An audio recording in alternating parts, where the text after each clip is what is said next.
My fiancée insisted on wearing her ex's locket, saying, "It's a part of my history." I said, "History is important," so I made her part of mine. Her jaw dropped when I took back the engagement ring to put it in a family vault. I 31 male proposed to Celine. 29 6 months ago after dating for 2 years. Everything seemed perfect. We had similar life goals, great chemistry, supportive families, the works. There was just one small thing that bothered me, this silver locket she always wore. When we first started dating, I asked about it. She said it was just jewelry and changed the subject. Fair enough, we were new, I didn't push. But 2 years later, engaged, planning our future together? The mystery locket was starting to feel weird, especially since she never took it off. Not in the shower, not during intimate moments, never. Last week we were having dinner with her sister Gwen and a few drinks in. Gwen goes, "I still can't believe you wear Jasper's locket everywhere." Celine shot her a death glare. I played dumb. Jasper? Gwen, tipsy and oblivious. Her ex? They dated for like 5 years. He gave her that locket for their anniversary before he moved to Australia. The table went silent. Celine was crimson. I took a sip of wine and changed the subject. But inside, I was processing. That night, back home, I brought it up calmly. "So the locket's from Jasper?" She got defensive immediately. "It's just a piece of jewelry that you never take off, from your ex of 5 years. It doesn't mean anything."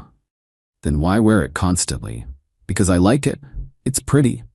"Celine, you're wearing another man's gift 24/7 while planning our wedding. Can you see why that might bother me?" She exploded. "God, you're so insecure. It's just a necklace. Jasper means nothing to me." "Then take it off." "No, I shouldn't have to change who I am because of your jealousy. Wearing your ex's jewelry isn't who you are. It's a choice, one that's disrespectful to our relationship. It's part of my history. My past made me who I am. You can't just erase that." "I'm not asking you to erase anything. I'm asking you to not wear his gift around your neck every day." "This is controlling behavior, Roland. Major red flag." I laughed. Actually laughed. Me asking my fiancée not to wear her ex's locket is controlling? What would you call refusing to take it off? Self-respect. I won't be manipulated into changing myself. We went in circles for an hour. She absolutely refused to stop wearing it. Said if I loved her, I'd accept her whole history. Fine. History is important. I agreed with her on that. "You're right," I said finally. "History matters. I shouldn't ask you to change that." She looked shocked but pleased. "Really? You understand?" "Completely. History shapes us." We went to bed. She thought she'd won, but I'd already decided what I was going to do. Update 1. The morning after our fight, I called my mom. "Hey, remember Great Aunt Lucille's jewelry collection? The one in the safety deposit box?" "Of course. Why?" "I need to access it. Want to put Celine's engagement ring with the family pieces for safekeeping." "Oh, that's unusual. Is everything okay?" "Just thinking about family history. Traditions, you know." Mom gave me the bank info. I had signing authority since I was supposed to inherit some pieces anyway. That evening, Celine was at her book club. I carefully took the ring box from where she kept it in her jewelry drawer. The ring I'd spent months choosing, $12,000 of my savings, custom designed with her dream specifications. I drove to the bank, placed it in the safety deposit box with the other family jewelry, and took photos of everything for documentation. When Celine got home, I was cooking dinner like normal. "Smells amazing," she said, kissing my cheek. The locket caught the light. Still there, of course. "Thanks. Hey, I've been thinking about our conversation, about history and traditions." "Yeah?" She looked wary.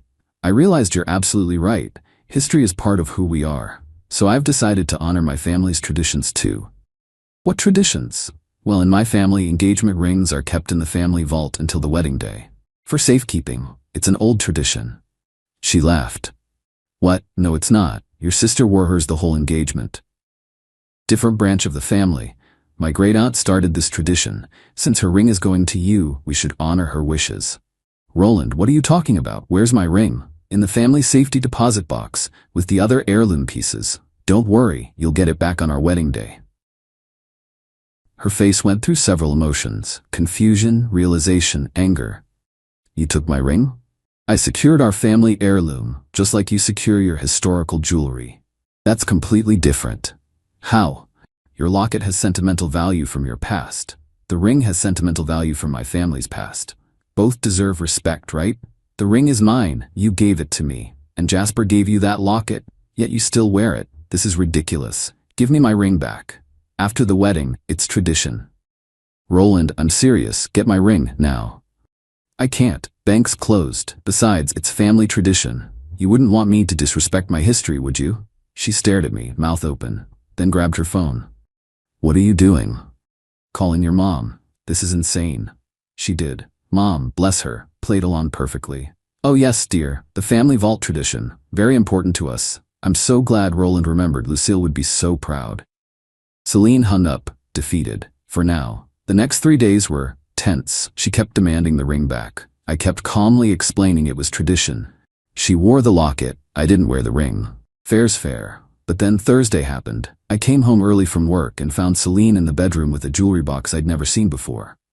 Inside, more pieces from Jasper. A bracelet, earrings, a tennis bracelet. What's all this? She jumped. Just organizing. Organizing jewelry from Jasper you never told me about? They're just mementos. Mementos you keep in our bedroom? They have no meaning. Then why keep them? Because they're mine, my history. I nodded. Cool. More history. Let me help you preserve it properly. I took out my phone and started photographing each piece. What are you doing? Documenting your historical collection, for insurance purposes. Roland, stop. Why? If they're just meaningless mementos, what's the problem? That's when I noticed something else. A man's watch in the box. Definitely not Jasper's style. Too modern. Whose watch? Nobody's. Celine. Whose? What? Kyle's. Who the hell is Kyle? Just a friend. A friend who gives you watches? He left it here once. I forgot to return it. When was he here? Silence. Celine. When was Kyle in our bedroom? Last month, when you were at that conference. My blood went cold. You had a man in our bedroom while I was gone? It's not like that. He was just helping me move furniture. And left his watch. He took it off to lift things. In the bedroom. We moved the dresser. I looked at the dresser. Same spot it's been for a year. Try again. She burst into tears. Why are you interrogating me? This is abusive. Having a man in our bedroom while I'm gone and keeping his watch is sketchy. That's not abuse, that's a reasonable concern. Nothing happened. Then call him, right now, put him on speaker, ask for the watch back. I can't. Why? He's married now. It would be weird. Weirder than keeping his watch in your jewelry box? She had no answer. That night I made another decision. Update 2 Friday morning I took a personal day. Told Celine I had a migraine. As soon as she left for work I started my research. First I went through her social media. Deep dive. Kyle appeared in photos from last year. Lot of group shots but also several that looked pretty cozy. Found his profile. Married 6 months ago. Right around when I proposed to Celine. Interesting timing. Then I found Jasper. Still in Australia, but very active on Instagram. His bio included missing my American girl with a heart emoji. Posted last month. Last month, I screenshotted everything. Then I did something I'm not proud of, but don't regret. I checked our phone bill. We share a plan. I pay for it, all above board. Hundreds of texts to a number I didn't recognize. The Kyle timeline matched up. Heavy texting until 6 months ago, then nothing. Like he got married and cut contact. But there was another number. Regular calls, recent ones lasting 30+ minutes. Always when I was at work or the gym. I reverse searched it. Australian number. She was still talking to Jasper. I sat on the bedroom floor for a while, just processing. 2 years. Living together. Engaged, and she's wearing his locket while having regular calls with him? That evening, I acted normal. Made dinner, watched Netflix, went to bed. Saturday morning, she had plans with friends. Perfect. I went back to the bank, not for the ring, that was staying put, but to add something else to the box. A letter to myself, dated and notarized, documenting everything I'd found, insurance for later. Then I made some calls of my own. First, the venue. We'd put down a $5,000 deposit for next spring. Hi, this is Roland Townsend. I need to check on our refund policy for the Townsend-Meyer wedding. Let me check. Okay, you're outside the full refund window, but you can get 50% back if you cancel within the next 2 weeks. After that, it drops to 25%. What if the bride cancels? Whoever signed the contract needs to cancel. I'd signed it. Perfect. Next, the photographer, the caterer, the band. All contracts in my name because I was better with paperwork, all with similar refund windows. I didn't cancel anything. Yet. But I made a list. Sunday, Celine noticed I wasn't wearing my engagement band. "Where's your ring?" she asked over breakfast. "In the vault, with yours, for safekeeping." "Roland, this is getting ridiculous." "Is it? You're preserving your history with Jasper's locket. I'm preserving our future with proper security. Both equally valid, right?" "They're not the same thing." "You're right. Your locket represents a dead relationship. Our rings represent a living one. Or they did." "What's that supposed to mean?" "Nothing. Just thinking about history versus future." She spent the rest of the day on her phone.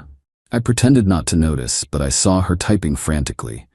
The Australian number, I'd bet. Monday was when she made her big move. I came home to find her parents there, ambush intervention style. "Roland?" her dad started. "Celine tells us you've taken her engagement ring." "I've placed it in our family vault per tradition." "Yes. That's not normal, son. Neither is wearing your ex's locket every day, but here we are." Her mom jumped in. "It's just jewelry. You're being controlling."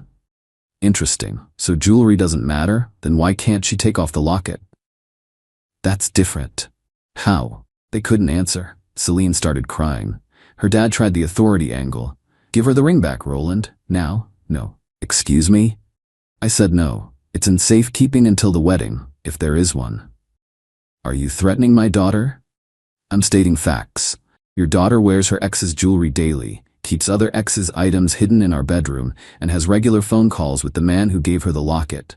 The man in Australia. But I'm the problem for securing an expensive ring?" Silence. Celine's face was white. "How do you?" "Phone bills, Celine. I pay them. Your hour-long calls to Australia are right there." Her parents looked at her. She stammered. "We're just friends. Jasper and I are just friends." "Friends who text missing my American girl? Those kinds of friends?" Her dad's expression changed. "Celine, is this true?" "Daddy, it's not. Roland's twisting things." I pulled out my phone, showed them Jasper's Instagram, the screenshots, the phone records. "I'm not twisting anything. I'm just sharing history, since history is so important to her." They left shortly after. Celine was furious, but also panicked. "You spied on me." "I looked at publicly available information and bills I pay." "That's not spying. You're trying to ruin my life by showing your parents evidence of your behavior?" Interesting perspective. Jasper and I are just friends, who talk for hours while I'm gone, who exchange romantic messages, who gave you jewelry you refused to remove. Sure, friends. "Give me my ring back." "No, I'll call the police." "Do it. Explain to them how your fiancée secured a family heirloom in a family safety deposit box. I'm sure they'll rush right over." She didn't call. Instead, she gave me an ultimatum. "If you don't give me that ring back by tomorrow, we're done. Okay?" "Okay, that's it." "What do you want me to say?" "You're threatening to end our engagement over me storing a ring safely while you wear another man's locket daily. The irony is impressive." She stormed off to stay with her parents. Finally, some peace to make my calls. Final update Tuesday morning, 9 a.m. sharp, I started the cancellation process. Venue, canceled, got half the deposit back. Photographer, canceled, 60% refund. Caterer, canceled, lost that deposit entirely but worth it. Band, canceled, full refund, they'd overbooked anyway. Total recovered about $4,500 of the $8,000 I'd spent. Not bad. Then I texted Celine, as requested, the engagement is off. Your belongings will be in boxes by the door. You have 72 hours to collect them. My phone exploded immediately. What do you mean boxes? You can't kick me out. We need to talk. This is illegal. I'm coming over. She had a key, so I was ready when she burst in 20 minutes later. What the hell, Roland? You said if I didn't return the ring, we're done. I didn't. We're done. Your stuff's by the door. I didn't mean it. I was upset. And I'm following through. You wanted to end it over the ring. It's ended. Where's my ring? Still in the vault. It'll stay there. You have to give it back. It's mine. Actually, legally, engagement rings are conditional gifts in this state. Condition being marriage. No marriage, no ring. Look it up. She had her phone out, frantically Googling. Her face fell. You planned this. I planned nothing. You wore another man's locket, kept other men's jewelry, had secret phone calls with your ex, and then threatened to end our engagement. I just accepted your decision. I want my ring. And I wanted a fiancé who didn't wear her ex's jewelry. We don't always get what we want. She tried everything over the next hour. Tears, threats, bargaining, even trying to seduce me while still wearing the locket. The audacity. Nothing worked. Finally, she tried the nuclear option. I'll tell everyone you stole my ring. You'll be ruined. Tell them. I'll share the phone records showing you talking to Jasper for hours, the screenshots of his posts, Kyle's watch in your jewelry box. See how that plays out. That's blackmail? That's consequences. She left with her boxes, but not quietly. Posted all over social media about how I'd stolen her ring and was holding it hostage. Even started a hashtag, "Give her the ring, Roland." So I responded. One post. Public. Interesting narrative. Here's mine. My ex-fiancée wore her ex-boyfriend's locket every day of our relationship, refused to remove it even for our wedding, kept jewelry from multiple exes, and maintained regular contact with the man who gave her the locket. When I secured our engagement ring in my family's safety deposit box, matching her need to preserve history, she ended our engagement. The ring, legally a conditional gift, remains with my family heirlooms where it belongs. History matters. I attached one screenshot, Jasper's "Missing My American Girl" post. The tide turned immediately. Her friends started asking questions. Why was she wearing Jasper's locket? Why was she talking to him? What was Kyle's watch doing there? Celine's response? She blocked me everywhere and went private on all platforms. But the best part came 3 days later. A DM from a woman named Heather. "Hi, I'm Kyle's wife. I saw your post about my husband's watch being in your ex's jewelry box. Can we talk?" Turns out, Kyle had been working late a lot around the time his watch went missing. Heather had suspected something but had no proof. Until now. I sent her everything. The photos of the watch, the dates, Celine's admission that he'd been in our bedroom. Heather confronted Kyle. He confessed to an emotional affair with Celine that had almost turned physical. Almost. Heather left him. Reached out to thank me for the closure. A week later, another message from Australia. "Jasper, mate, is this true about Celine being engaged? She told me you were just roommates." Roommates? I sent him our engagement announcement, photos from the proposal, the works. His response, "Bloody hell, she said she was waiting for me to come back. I've been saving to move back for her." He'd been planning to propose when he returned. She'd been stringing him along while engaged to me, wearing his locket as a promise she'd wait. The locket arrived at my apartment a month later. No note, but I knew. Jasper had asked for it back. I could have sent it to her. Instead, I donated it to a charity auction. It raised $500 for the local animal shelter. Seemed fitting. It was a dog collar of sorts, keeping her tied to her past. The engagement ring, still in the family vault. My mom suggests having it reset for when I meet someone who deserves it. Someone who doesn't need to wear their history around their neck. Celine? Last I heard through mutual friends, she's single. Jasper cut contact. Kyle's divorced, and she's still posting about toxic exes who can't handle strong women with histories. Sure, Celine. It was your history that was the problem, not the lying, the emotional affairs, or the blatant disrespect. I'm doing good. Started dating a woman named Vera who collects vintage books, not ex-boyfriend's jewelry. When I told her this story on our third date, she laughed so hard she nearly choked on her wine. Wait, she wore his locket the entire time? Even during? She gestured vaguely. Yep. And she thought you were the problem? Yep. Dodged a bullet there, Roland. More like dodged a cannonball. But yeah, history is important. It teaches us lessons. Mine taught me that when someone shows you who they are, wearing another man's locket while planning your wedding, believe them the first time. The family vault is still there, keeping that ring safe, right where it belongs. Part of history now, not my future. And honestly, I've never been happier to pay that storage fee.